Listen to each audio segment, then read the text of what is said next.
Welcome everybody. Today we are going to start with our first chapter, that is computer security. So let's start our session. In this chapter you will be learning about what do you mean by threats to computer, what are the different types of viruses, what is the use of an antivirus, what is the use of a firewall, what do you mean by cybercrime, hackers and crackers, what is a cyber law and what is its importance, and what is the use of a backup and restore option. Let us start with threats to computer. Computer threats means anything that has potential to harm the computer and endanger the security of computer. Now internet has given us lot of things to learn. Along with all these advantages, now it has exposed us to security risks as well. A threat can be either intentional or accidental. Intentional threats are when somebody is wantedly trying to crack your computer and get the data. Accidental threats are the possibilities of a computer's malfunctioning or the possibility of a natural disaster, etc. What different types of threats are? Virus, hackers and crackers, spywares. Now what do you mean by a virus? A computer virus is a small software program that spreads from one computer to another computer and that interferes with the computer operations. So virus is nothing but a small program, a short program which what it does, it interferes with the computer's operation and it stops the operation. It disturbs the operation. It corrupts the files which are there in the system and other things. They attach to a carrier object and wait for the object to be transmitted to another computer. Now it needs a carrier object to transfer. Now carrier objects here are your pen drives or your CDs or DVDs or anything which you use to copy the data from a system which is already infected by virus, and when you're copying your file from that system and when you're taking it and copying the data in another system, automatically the virus gets transferred. So it waits for the carrier and it gets once it gets copied to that carrier, it can be easily transferred to any other system. A computer virus may corrupt or delete data on a computer, use an email program to spread the virus to other computers, or even delete everything on the hard disk. So viruses, there are different viruses and each virus has its own capabilities. Types of viruses: worms, Trojan horse, file infector, boot sector. These are the 4 different types of viruses. Let's start with the worms. A worm is similar to virus by design and is considered to be subclass of virus. Similar to virus, that is, it is also a small software program. Worm spreads from computer to computer, but unlike a virus, it has the capability to travel without any human action. Now virus, previously as I said, it needs a carrier to carry it.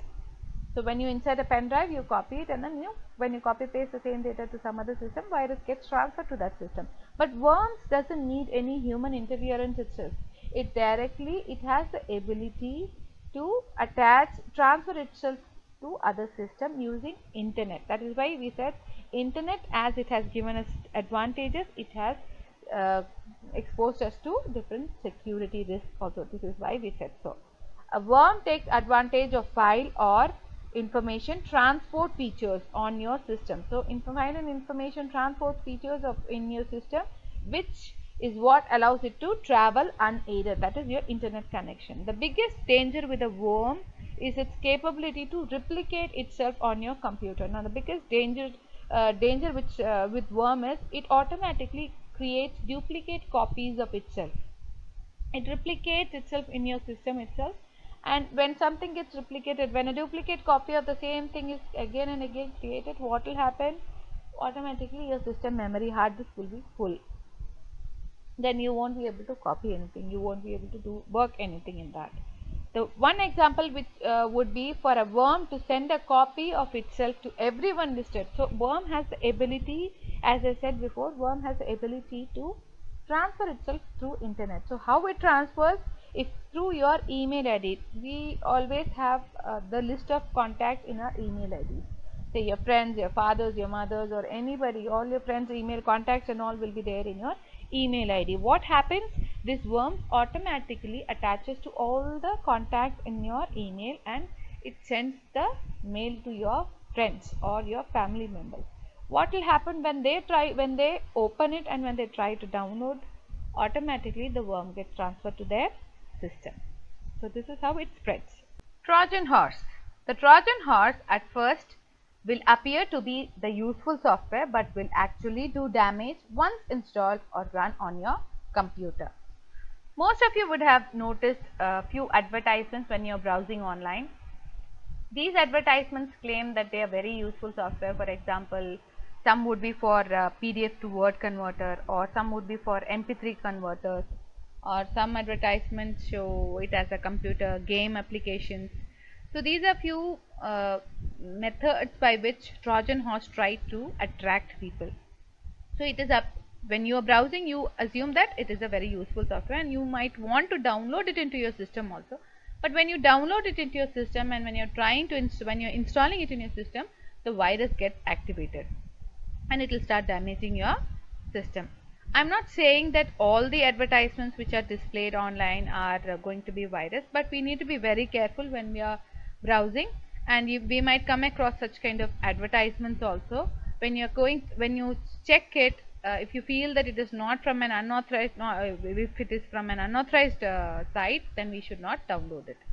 Those on the receiving end, that is we, of a Trojan horse are usually tricked. We get tricked. Why? Because we think that it is a very useful software, so we download it and we install it. We think that it is from a proper site also, and we'll download it and we'll install. Once we install, what happens when a Trojan is activated on your computer? The results can vary. Some Trojans are designed to be more annoying than malicious. Like what they do, some are very annoying. What do? They just change the desktop background and they add some silly active desktop icons also, and some seriously damage by deleting files and destroying information on your computer. So we need to be very careful when you are browsing online. We should not try to download unnecessary softwares. Now this is one of a screenshot which I have taken. I was browsing for some topic and you can see a advertisement here at the bottom. This shows like download and install PC repair. So when you look at the advertisement, 3 steps to fix your PC. I was searching for an steps how to remove the hidden virus in a pen drive. So when I was searching for it, I found this advertisement, so I just took a screenshot of it. So you can see it here, 3 steps to fix your PC. So when you look at it, and if your system is infected by virus, what we feel, okay, this is some easy software, we'll install it. Once we install, our system virus will get removed. But instead of that, what might happen? This might be a very good software also, but I'm just saying that we should be very careful. So if I'm clicking it and downloading and installing it, instead of using this software, we should go for some branded antivirus, which will be helpful for us in removing the viruses. We should not go and download such unnecessary softwares. So if you download it, what will happen? You will install it. Once you install it, it will get activated and it will damage your system. Trojans are also known to create a backdoor on your computer that gives malicious users access to your system, possibly allow confidential or personal information to be compromised. So what will happen if Trojan sometimes it allows unauthorized access to our computer. So if some unauthorized person is accessing our computer in our system, there might be lot of data, our personal information, or there might be confidential data regarding our credit cards or bank details or all those things. It will allow such kind of unauthorized access also. Unlike virus and worms, now unlike the virus and worms, Trojan horse doesn't replicate. Trojan horse doesn't duplicate itself, and it doesn't create multiple copies of itself. File infector. This is a very common type of virus. It adds virus code to the regular programming code within program files. So when the infected program is executed, other program files also get infected. In every system you can see you will find a folder named program files in the C drive. That is the place where your operating system has been installed. Now this is a screenshot of my system. This is a C drive, and you can find a folder here named program files. Now within this program file, when you double click it, you can see all the softwares which has been installed in my system, that is named over here. All the executable files of all the softwares which has been installed in the system is available within this program files. Now what this file infector virus does, it comes and infects this program files of each software, and when we are executing these softwares, the virus spreads to all the other program files also. Boot sector virus. This virus attaches itself to the boot sector of the disk. Boot sector is a part of the disk where startup instructions and the file allocation tables are kept. This sector is read and loaded into the memory every time the disk is booted. This virus is called to be very dangerous. Now why they call this virus to be very dangerous is it affects the booting of your system, that is starting up of your system. Now when you press the power button of your CPU, you can see some operations which will be taking place on the monitor. You can see on the black screen some text and all will be moving, and some operations is taking place. You can understand from that test some operation is going on in the system before your Windows actually starts. Now this boot sector contains of instructions what and all has to be done during this startup time. Now what happens, this virus affects this boot sector instructions. So what will happen, once it affects the starting up of your system won't be able to start up also. So every time the boot sector is loaded to the memory, that every time you start your system, the boot instructions is loaded to the memory, and then the system starts. So every time it is loaded to the memory, the virus will spread, and this will lead to your system corruption. Okay. Next is spyware. Any software that covertly gathers your information through the user's internet connection without his or her knowledge, usually for advertising purposes. That is, as the name indicates, spyware is something which spies on you. What is that you are doing online? That will be watched by some software, and then it will collect the information like your credit card information or your passwords or your email address, everything, and then that will be sent to an unknown site, unauthorized site. All your personal information will go to that site, and this might be misused. Mostly spywares are used for advertising purposes, but we cannot say every time it is going to be only for advertising purposes. It could be misused also. Adware and malware. Adwares are programs which delivers ads to your computer, generally in pop-ups form, and these adwares consume a lot of your internet data. Now adwares, most of you would have come across when you are browsing online. There are the advertisements which pops up when you are browsing for something. Say one good example I can give you is when you are browsing an online shopping site. You say you have checked for your bags or any books or any dresses or anything, and once you're done with that site, you close it, and then you start with some other site for some other personal work, say anything regarding studies or any other personal work, and you can see in that site also all the things which you have browsed earlier, the items, say dresses or bags or books, all those are displays comes as an advertisement. It will be popped up as an advertisement on your screen. So this is how an adware works. Next is malware. More recently, our term malware attempts to define the entire class of malicious software. Malware is a short form of malicious software, which includes your virus, worms, Trojan Horse, spyware, adware, and all the other unwanted software. All together, we call it as a malware. Hackers and crackers. Those people who breach the computer security for the benefit of society. Generally, we get confused with the term hackers and crackers because they sound the same. Their jobs are also the same, but their purpose of doing that job is different. Those people who breach the computer security for the benefit of society are called as hackers. they are also called as ethical hackers. They evaluate the weakness of the security system and assist in removing these weaknesses, making the computer system more secure. So say if a security system has been designed for the computer, and to know how effective it is, we need to see whether we are able to get through that security or not, whether we are able to break that security or not. To find out that, we need to try whether we are able to break it or not. So their purpose, hackers, what they are trying to do, they are trying to breach the security, but for the good purpose. On the other hand, crackers are those people who breach the computer security either for criminal gains or for their own benefits. They bypass internet security to steal passwords, credit card information, collect your personal information, destroy the files, etc. So they are also known as unethical hackers. So the job which they both do, both the hackers and crackers do, are trying to crack or hack the system, but their purposes are different. Hackers are doing it so that the security system can be made much more stronger, but crackers are trying to crack it so that they could collect information of others, their personal information, and try to misuse those personal information. I hope hackers and crackers are clear. Let's move on with the next topic. Antivirus. Antivirus software are computer programs that attempts to identify, neutralize, or eliminate malicious software, which is otherwise called as malware.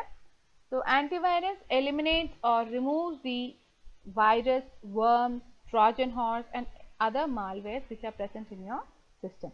Now antivirus works perfectly only when it is updated regularly. Now the reason why we say that it has to be updated regularly is every day there are a lot of viruses which are being discovered, and if the antivirus has to be updated accordingly, otherwise the antivirus will not fight against those viruses. Examples of antivirus are Norton, AVG, Avast, Quick Heal, McAfee, etc. Next topic is firewall. A firewall is a system designed to prevent unauthorized access to or from a private network. Now, as you can see in the diagram, it acts like a wall between your system and your internet. So when you are connecting your system to internet, there are possibilities that it gets hacked. So to avoid that, to stop this from hacking, we use firewall as a protection in between, which protects our system from getting hacked. Now firewalls can be implemented both on hardware and software, or a combination of both.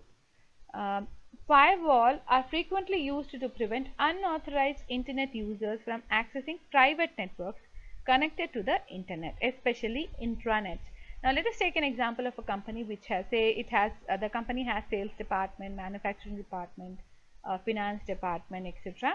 Now all these departments will have its own confidential data, and they use its own networking to share the data among themselves. Now this networking, which is within the company, is called as intranet. Now when this intranet is connected to internet, which is spread throughout the world, there are possibilities and people who will definitely try to hack the data of the company. Now in order to protect the company, the intranet from internet, there should be a wall. That is where we use firewall. Firewall is designed with some criteria, and only the data which satisfies these criteria will pass through the firewall and reach the intranet. Clear? Cybercrime and computer ethics. Cybercrimes are criminal act dealing with computers and networks. So any criminal activity. Now, the acts which and all are called as criminal activity is like sending virus, worms, or Trojan horse online, and trying to access unauthorized access to computer systems, and trying to steal the information of users without their knowledge, and trying to cyberstalking. Stalking is nothing but watching somebody, just like spyware. Spyware is also again a criminal thing, where it is only when it is used for a wrong purposes. That is, you collect the information of user without the user's knowledge, and use it for wrong purpose. Computer ethics. Now computer ethics are set of moral principles that regulate the use of computer. That is, a rules which you should follow, a principle which has to be followed while using your computer. So You shall not use a computer to harm other people. You shall not interfere with other people's computer work. You shall not snoop around in other people's computer files. You shall not use computer to steal. You shall not use a computer to bear false witness. You shall not copy or use proprietary software for which you are not paid. So we cannot use pirated softwares also. That also comes under computer ethics. Cyber laws. Now, cyber law are some laws made by the government to reduce criminal activities performed over internet. It deals with various legal issues related to the use of internet. Any unlawful activity committed using internet is punishable under this act. So, if you misuse any unlawful activity, if you are doing using internet, then you are punishable with this act, under this act. In India, Information Technology Act 2000 was passed and enacted by the Parliament to secure the different fields of internet such as e-commerce, e-banking, online banking and all, and e-governance. This act was further, now later on this act was amended, that is some changes were made in this act, and the current one which we are following is Information Technology Amendment Act 2008. Backup and restore. This is the last topic of this chapter. In information technology, a backup or the process of backing up refers to the copying and archiving of computer data. So, it may be used to restore the original data after a data loss event. So, backup and restore. Backup means you are copying your data and storing it so that later on you can restore it. Say for example, if you are doing some task in which you feel that your computer data might get lost, so you have to get a backup of your data and save it in your system, so that once you finish somewhere, so that once you finish your task, you can restore. If in case you feel that the data is lost, then you can restore it. Now, backing up of data is a good habit, because anytime you may lose your data because of virus or something. So, backing up of data is a good habit. Backup and restore is a component of Microsoft Windows introduced in Windows Vista. Windows Vista is a version of operating system, and one after the later versions which came after that is operating systems like Windows 8.1, 8.1, 10, and all these versions have backup and restore option in it. I hope you all have understood understood all the topics in this chapter. If you have any doubts, please post your comments. I'll get back to you soon. Thank you.